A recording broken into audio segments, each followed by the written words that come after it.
وہ 10-15 سال بعد آپ کو اور آپ کے سوشل سیٹ اپ سے بدلا لیں گی اور وہ آپ سے سنبھالنا مشکل ہو جائے گا.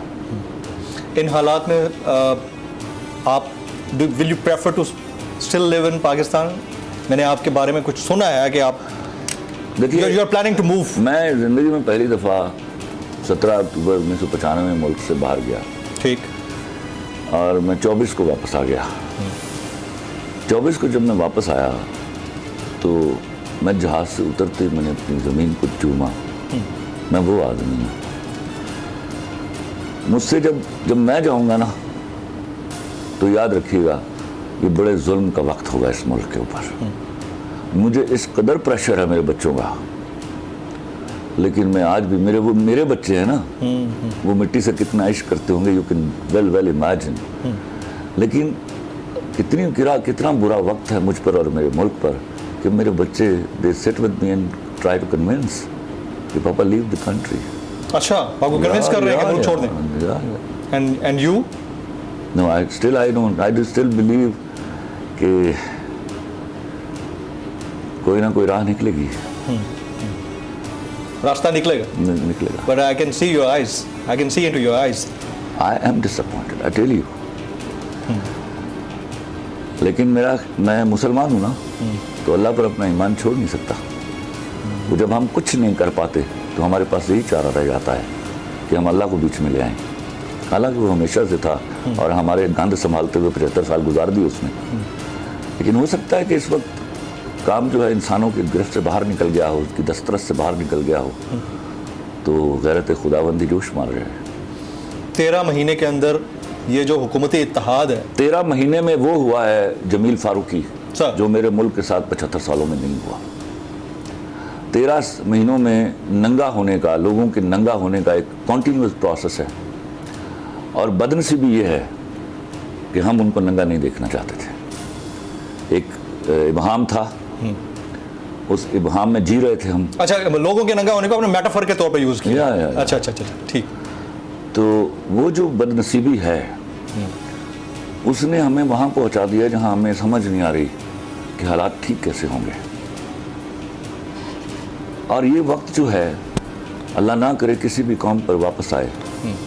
میں صرف اتنا جانتا ہوں کہ اتنا پاپولر آدمی اگر اس کو آپ سیاست سے مائنس کرنے کی کوشش کریں گے تو میری سمجھ سے باہر ہے کہ یہ کس چڑیا کا نام ہے اور کون سے درخت پر بیٹھتی ہے.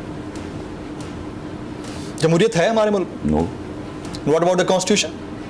میں اس لیے آپ سے پوچھوں کہ آپ پڑھے لکھے طبقے کو ریپرزینٹ کرتے ہیں. میں آپ کو ایک بات بتاؤں, ہمیں ایک یوم سیاحت 9 مئی کو منانا چاہیے. ایک یوم سیاح اور منانا چاہیے, وہ ہے آئین کے قتل کا. میں نے آج میں نے ججز کے بارے میں سنا, وہ رو رہے تھے. And what should be the day? I don't remember the day. 9th April 2022? It was few days after that. Okay. اچھا. وہ کانسٹیٹیوشن کسی زمانے میں ہم بڑا چیخے تھے جب ضیاء الحق نے اس کو آ کے پھاڑا تھا لائیو ٹی وی کے اوپر کہ آئین ہے کیا. اگر یہی سینٹیمنٹ آج پریویل کر رہا ہے, یہ آج گھنونے طریقے سے پریویل کر رہا ہے. ضیاء الحق نے بعد میں اس پہ سٹیپ بیک کیا تھا, لیکن میں نے آئین کی یہ توہین آج تک نہیں دیکھی. یاد رکھیے گا, یہ 14 مئی جو ہے نا, یہ پاکستان کی تاریخ کے بھیانک کارناموں میں لکھا جائے گا. آپ نے ذبح کیا ہے آئین کو, اور اس قدر فراخدلی سے کیا ہے یہ سوچے بنا کہ ایسی ہی کوئی صورتحال سے کل آپ 2-4 ہوئے. پنجاب میں الیکشن نہ کرا کے. یس سر. آپ آئین کیا کہہ رہا ہے آپ نے وہ فالو کرنا ہے. اس کی وجہ سے آپ جو سوچتے ہیں کیا ہوگا, that does not matter at all. آپ کو 14 مئی کیا, جب یہ مہینے پورے ہو رہے تھے, 3 مہینے جو پورے ہو رہے تھے, آپ کو اس پر الیکشن کرانا تھا. یہ کانسٹیٹیوشن کی آبرو تھی, وہ آبرو آپ نے نہیں بچائی. میری تو سمجھ سے باہر ہے کہ آپ اس کو, آپ بیچاری, آج مجھے ترس آ رہا ہے اپنی عدلیہ کے اوپر کہ ان کے فیصلے. سر ہم نے جوڈیشل سسٹم پہ بڑا پریشر ڈال دیا نا, معاملات ایسے آ گئے ہیں نا.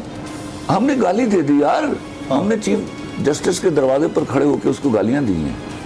پارلیمان کے اندر کیا ہو رہا ہے وہ ہم خود دیکھ رہے ہیں, روزانہ کی بنیاد پر پریس کانفرنسز میں کیا ہو رہا ہے. جس ملک کا اپوزیشن لیڈر جو ہے راجہ ریاض ہوگا, وہاں پارلیمان 13 جماعتی اتحاد آپ کو لگتا ہے کہ ان نیچرل ہے؟